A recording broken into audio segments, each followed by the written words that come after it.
میں انتہائی ادب سے ملتمس ہوں ہمارے انتہائی محترم معزز مکرم یہ بھی فیضان جماعتیہ کے امین ہیں اور بانٹ رہے ہیں. میری مراد آل نبی اولاد علی فخر السادات پیر طریقت رہبر شریعت حضرت علامہ پیر سید ابو الحسنات سید شداب الحسن شاہ صاحب گیلانی اور برکات مالیہ تشریف لائیں اور اپنے اظہار خیال. بسم اللہ الرحمن الرحیم وکونوا مع الصادقین صدق اللہ المولانا العظیم.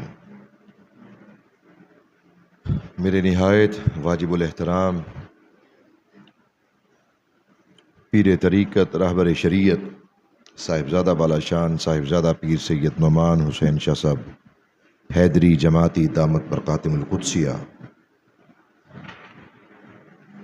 آپ شہر رحیم یار خان میں تشریف لائے، دل کی اتھا گہرائیوں سے خوش آمدید کہتے ہیں.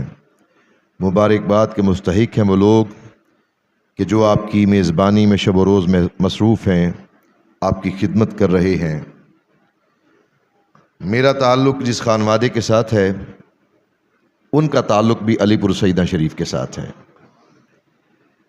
میرے پردادا حضرت پیر سید محمد چراغ علی، آپ کے پیر حضرت پیر سید جماعت علی لاسانی رحمۃ اللہ تعالی علیہ، یعنی فیض چاہے امیر ملت سے ہو یا ثانی لاسانی رحمۃ اللہ علیہ کا ہو، ہے علی پور سیدہ شریف کا ہی ہے.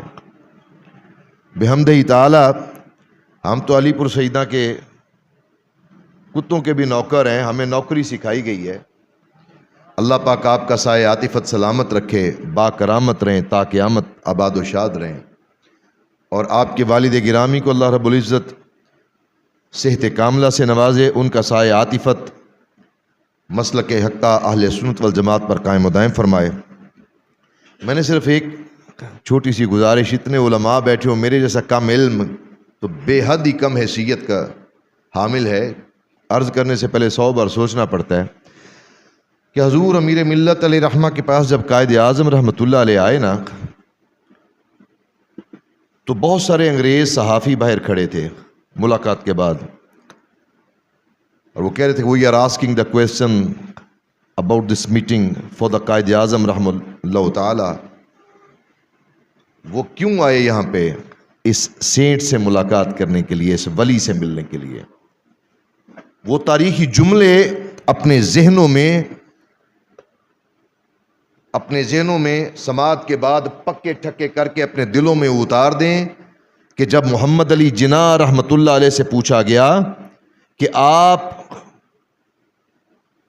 یہاں پر ان سے ملاقات کیوں کرنے آئے ہیں، تو آپ نے فرمایا تھا میں ان سے پاکستان بنانے کی اجازت لینے آیا ہوں.